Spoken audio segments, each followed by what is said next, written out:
नमस्कार दोस्तों, कैसे हैं आप लोग। पिछले वीडियो में हमने आईपीओ के बारे में बात की थी। आईपीओ को हमने काफ़ी अच्छे से समझा था। आज हम आईपीओ को और अच्छे से जानेंगे कि कैसे आप आईपीओ में इन्वेस्ट करोगे, कैसे आईपीओ को एनालिसिस किया जाता है और भी बहुत कुछ। अगर आपने पिछली वीडियो नहीं देखी तो आई बटन पर लिंक दे रहा हूँ, पहले जाकर उस वीडियो को देखो, देन इस वीडियो पर वापस आना। देरी ना करते हुए शुरुआत करते हैं। Let's begin. तो यार एक बार दोबारा ब्रीफ में समझते हैं कि आईपीओ क्या होता है। Primary market and secondary market दो टर्म्स होती हैं, उनको भी कवर करते हैं। तो हम जब भी किसी कंपनी का शेयर खरीदते हैं तो एक्चुअली क्या हम उस कंपनी से उसका शेयर नहीं खरीदते। मान लो मैं किसी कंपनी का शेयर खरीद रहा हूँ तो at the same point of time कोई ना कोई इस कंपनी का शेयर बेच भी रहा है। तो जो बायर और सेलर है उनके बीच में इंटरेक्शन होता है और ये जिस मार्केट में होता है उसे हम सेकेंडरी मार्केट बोलते हैं। ठीक है, एक एग्जाम्पल के थ्रू समझते हैं।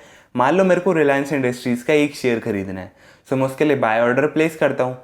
At the same point of time कोई ना कोई पर्सन उस रिलायंस इंडस्ट्रीज का एक शेयर बेच भी रहा है। तो एक्चुअली मैंने बाय ऑर्डर प्लेस किया, उसने सेल ऑर्डर प्लेस किया, तो मैं बायर और वो सेलर, तो मैं उस सेलर से वो शेयर खरीद रहा हूँ। मतलब बायर और सेलर के बीच में इंटरेक्शन हो रहा है। That is what happens in secondary market. And obviously जिस कंपनीज के शेयर्स की ट्रेडिंग हो रही है वो स्टॉक एक्सचेंज पे तो लिस्ट होगी। बट यार आईपीओ क्या होता है? IPO is a different approach. IPO में क्या होता है, जो कंपनी होती है वो अपने शेयर ऑफर करती है मार्केट के अंदर, दैट इज शेयर मार्केट के अंदर, और लोग जो होते हैं वो कंपनी से डायरेक्टली उसके शेयर खरीदते हैं। और ये कंपनी की हिस्ट्री में पहली बार होता है। दैट इज वाई इसे हम इनिशियल पब्लिक ऑफरिंग कहते हैं। सो बेसिकली क्या है, primary market is related to IPO and secondary market में जहां पे शेयर्स की नॉर्मल ट्रेडिंग या फिर इन्वेस्टमेंट वगैरह होती है। ज्यादा कंफ्यूज होने की जरूरत नहीं, these are just basic terminologies. तो यार अब जानते हैं कि आईपीओ का प्रोसेस क्या होता है। मतलब कंपनी पब्लिक से पैसा रेस करने आ रही है तो उसका क्या प्रोसीजर होता है, कंपनी को किन किन स्टेप से गुजरना पड़ता है। तो सबसे पहला जो काम कंपनी करती है वो कुछ इन्वेस्टमेंट बैंक्स को हायर करती है। इन्वेस्टमेंट बैंक्स क्या है, बेसिकली कंपनी को मदद करते हैं आईपीओ से रिलेटेड प्रोसेस कराने में। तो इन्वेस्टमेंट बैंक्स को हायर करने के बाद कंपनी अपना डीआरएचपी प्रिपेयर करती है। डीआरएचपी क्या होता है? Draft red herring prospectus. ये क्या होता है? इसके अंदर कंपनी की पूरी इंफॉर्मेशन होती है। मतलब कंपनी का बिजनेस किस चीज़ से रिलेटेड है, कंपनी की फाइनेंशियल इंफॉर्मेशन, कंपनी के प्रोडक्ट्स एंड सर्विसेज, कंपनी में क्या क्या रिस्क है, कंपनी के अगेंस्ट कोई केसेस तो नहीं चल रहे, कंपनी के फ्यूचर प्लान्स क्या है। मतलब बेसिकली कंपनी की पूरी कुंडली होती है। सो डीआरएचपी प्रिपेयर करने के बाद कंपनी क्या है, इसको सेबी को सबमिट करती है। सेबी क्या है? Security and exchange board of India, जो कि हमारी स्टॉक मार्केट का रेगुलेटर है। जैसे कि हमारे बैंक्स का रेगुलेटर आरबीआई होता है, सिमिलर वे में हमारे स्टॉक मार्केट का रेगुलेटर सेबी होता है। तो सेबी को सबमिट करने के बाद सेबी फिर उसको देखती है। सभी को लगता है कि ये कंपनी आईपीओ के लायक है तो सभी उसको अप्रूवल दे देती है, और सभी को अगर लगता है कि कंपनी आईपीओ के लायक नहीं है तो सभी उसको रिजेक्ट कर देती है। अब सेबी से अप्रूवल मिलने के बाद क्या होता है, कंपनी इन्वेस्टमेंट बैंक के साथ मिलकर आईपीओ की डेट और उसके प्राइस बैंड पर काम करती है। अब प्राइस बैंड क्या होता है, डेट पर क्या कुछ कैसे काम किया जाता है वो जानते हैं। अब जब भी आईपीओ आता है तो वो 3 से 10 दिन के लिए ओपन रहता है, बल्कि मोस्ट ऑफ द टाइम 3 से 5 दिन के लिए ओपन रहता है। सो इस टाइम पीरियड में क्या होता है, लोग उसके लिए बिडिंग लगाते हैं, दैट इज बोली लगाते हैं, और उसके कुछ दिन बाद वो कंपनी स्टॉक एक्सचेंज पे लिस्ट हो जाती है। तो अब जिस प्राइस पर कंपनी अपना आईपीओ लाती है उसके बेसिस पे उसके दो टाइप्स होते हैं। एक होता है फिक्स्ड प्राइस इशू एंड एक होता है बुक बिल्डिंग इशू। अब क्या होता है फिक्स्ड प्राइस इशू एंड क्या होता है बुक बिल्डिंग इशू, उसे समझते हैं। सर फिक्स्ड प्राइस इशू क्या होता है, जैसे कि नाम से पता चल रहा है, कंपनी एक फिक्स्ड प्राइस रख देती है अपने शेयर का। मतलब जो शेयर कंपनी आईपीओ में इशू कर रही है उसका कंपनी ने एक फिक्स्ड प्राइस रख दिया। फॉर एग्जांपल कंपनी ने 100 रुपीज पर शेयर का फिक्स्ड प्राइस रख दिया अपने आईपीओ के शेयर्स के लिए। तो यार बुक बिल्डिंग इशू क्या होता है? बुक बिल्डिंग इशू में कंपनी एक फिक्स्ड प्राइस ना रखकर पूरा एक प्राइस बैंड रखती है। फॉर एग्जांपल कंपनी ने 100 रुपीज से 120 रुपीज पर शेयर का एक प्राइस बैंड रख लिया अपने शेयर के लिए जो आईपीओ में इशू हो रहा है। अब इसमें जो 100 रुपीज होता है, डेट इज जो हमारा मिनिमम प्राइस होता है, उसे हम फ्लोर प्राइस भी बोलते हैं, और जो मैक्सिमम प्राइस होता है, डेट इज जो हमारा एग्जांपल में 120 रुपीज है, उसे हम कैप प्राइस भी बोलते हैं। सो अब मुझे जो शेयर मिलेगा वो तो किसी एक पर्टिकुलर प्राइस पे मिलेगा ना। तो एक्चुअली क्या होता है, ये पूरे 100 से 120 के बीच में लोग बिडिंग लगाते हैं, बोली लगाते हैं कि उन्हें किस प्राइस पे शेयर चाहिए, 100 पे चाहिए, 105 पे चाहिए, 7 पे चाहिए, 20 पे चाहिए। सो ऐसे बोली लगती है, और बिडिंग लगने के बाद कंपनी देखती है कि किस प्राइस पर कितनी बिडिंग लगी, एंड उसके बाद कंपनी एक प्राइस डिक्लेयर करती है और उस प्राइस पर सबको शेयर अलॉट होते हैं, और उसे हम इशू प्राइस बोलते हैं। एंड उसी को कट ऑफ प्राइस भी कहा जाता है कि भाई 100 से 120 के प्राइजेस के बीच में से फॉर एग्जांपल हमारा 115 के प्राइस पे लोगों को शेयर इशू हुए। सो ये 115 क्या हुआ, 115 is our cut off price. Sir मुझे पता है कि मैंने भी बताया कि आईपीओ 3 दिन से 10 दिन के लिए ओपन रहता है, क्या फिक्स प्राइस इशू, क्या बुक बिल्डिंग इशू, आपको बहुत कम क्लियर हुआ होगा। बट अभी आपको 1 मिनट के अंदर 100% क्लियर हो जाएगा। जस्ट एक लाइव एग्जांपल के थ्रू समझते हैं। अभी रिसेंटली एक आईपीओ आया था, उसके अंदर देखते हैं इन सब चीज़ों को। So let's get into the app. Sir जैसे ही ग्रो ऐप को ओपन करेंगे आपको डायरेक्ट आईपीओ के सेक्शन में जाना है। आईपीओ के सेक्शन में जाते ही आपको ओपन नाउ दिख जाएंगे, फिर अपकमिंग आईपीओ जो आने वाले हैं, रिसेंटली जो क्लोज हुए हैं आईपीओ। सो डायरेक्ट जो भी आईपीओ ओपन है उस पर चलते हैं। तातवा चिंतन ये इस कंपनी का आईपीओ ओपन है, तो इसके लिए हम अप्लाई करेंगे। ठीक है, सो आपको ये दिख रहा है कि 13,949 इस आईपीओ का प्राइस है। ठीक है, मिनिमम इन्वेस्टमेंट मतलब इसके एक लॉट का प्राइस, डेट इज एक लॉट में 13 शेयर से दिखा रहा है। सो इनके लिए मुझे 13,949 रुपीज़ देने पड़ेंगे। तो नीचे आता है आईपीओ डिटेल्स में, तो यहाँ पे बिडिंग डेट दिख रही है आपको 16 जुलाई टू 20 जुलाई, मतलब 5 दिन के लिए आईपीओ ओपन रहेगा। इसमें लोग बिडिंग लगाएंगे, डेट इज़ बोली लगाएंगे। इसके बाद वो स्टॉक एक्सचेंज पे लिस्ट होगा। कब लिस्ट होगा उसके बारे में बात करेंगे।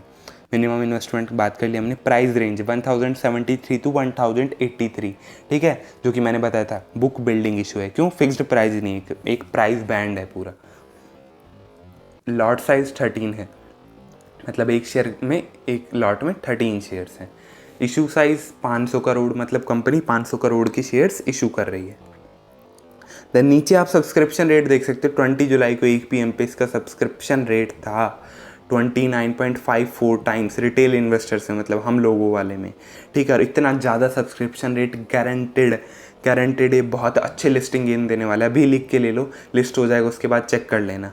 ठीक है, देन नीचे आप कंपनी के बारे में भी डिटेल्स पढ़ सकते हो, कब कंपनी फाउंड हुई थी और ये सब तो हम रेड हायरिंग प्रोस्पेक्टस में देख सकते हैं। तो डायरेक्ट आप आईपीओ के लिए अप्लाई करने के लिए जाओगे। सो यहाँ पे दिखा रहे शेयर्स, ठीक है। सो 13 शेयर्स एक लॉट में है। अगर आप उसको बढ़ाओगे सो आपको 2 लॉट मतलब 26 शेयर्स के लिए अप्लाई करना पड़ेगा। अब ये है बिडिंग प्राइस। अब बिडिंग क्या थी, 1073 से 83 के बीच में आप कुछ भी लगा सकते हो। बट मान लो आपने लगा दी 1073 और जो कंपनी ने इशू प्राइस डिसाइड किया, ज़्यादा लोगों ने बोली लगाई थी 1083 पे, सो आपको शेयर मिलने के चांसेस तो पहले ही कट गए। लॉटरी वाला सिस्टम तो बाद की चीज़ होगी। तो इसलिए सबसे बेस्ट चीज़ होती है आप कट ऑफ प्राइस सिलेक्ट कर लो। तो जो भी कट ऑफ जाएगी आपको उस प्राइस पे शेयर मिल जाएंगे। अब मिल जाएंगे वो तो लकी ड्रॉ के थ्रू डिसाइड होगा, बिकॉज ओवर सब्सक्रिप्शन है। देन इसके बाद आपको अपनी UPI ID डालनी है। सो जो भी आपकी UPI ID है आप वो डाल दोगे। देन अप्लाई फॉर आईपीओ पे क्लिक करते ही आईपीओ के लिए रिक्वेस्ट चली जाएगी। अब जो आपका जो भी UPI ऐप है, आप उसमें जाके आपके पास एक रिक्वेस्ट आई होगी कि इतनी अमाउंट आपके अकाउंट से ब्लॉक करनी है। वो डिडक्ट नहीं होगी, वो ब्लॉक हो जाएगी। ठीक है, देन अगर आपको आईपीओ मिल जाता है सो अमाउंट आपके अकाउंट से कट जाएगी, और अगर आपको आईपीओ नहीं मिलता सो अमाउंट आपकी अनब्लॉक हो जाएगी, मतलब रिफंड हो जाएगी। ठीक है, सो ये ओपन दिखा रहा है, क्लोज, और कंपनी लिस्ट हो जाएगी 29 जुलाई को। सो यार अब और कुछ डेट्स भी होती हैं ग्रो में, वो सारी डेट्स नहीं दिखाता। सो मैं आपको आप स्टॉक्स में आके दिखा रहा हूँ, वैसे आप इंटरनेट पे भी जाके चेक कर सकते हो। सो यहाँ पे मैं दिखाता हूँ आईपीओ के सेक्शन में गया मैं, आप स्टॉक्स पे आके। सो अब ये दिखा रहा है अभी रिसेंटली जो आईपीओ क्लोज हुआ है तातवा चिंतन का। सो यहाँ पे मिनिमम क्वांटिटी है 13, ये सब तो हम बात कर चुके हैं। ठीक है, एप्लीकेशन स्टार्ट हुई थी 16/7/2021 को, एप्लीकेशन एंड हुई 27/2021 को। अलॉटमेंट कब होगी, 26 तारीख को, मतलब 26 को आपको ये पता चल जाएगा कि आपको शेयर मिले या नहीं मिले। एंड देन 27 को रिफंड।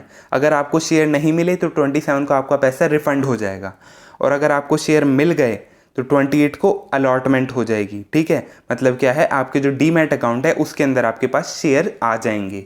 एंड 29 को वो स्टॉक एक्सचेंज पे लिस्ट हो जाएगा, मतलब उसके बाद सभी लोग उसकी ट्रेडिंग कर सकते हैं, हर कोई खरीद बेच सकता है, कोई रेस्ट्रिक्शंस नहीं होंगे।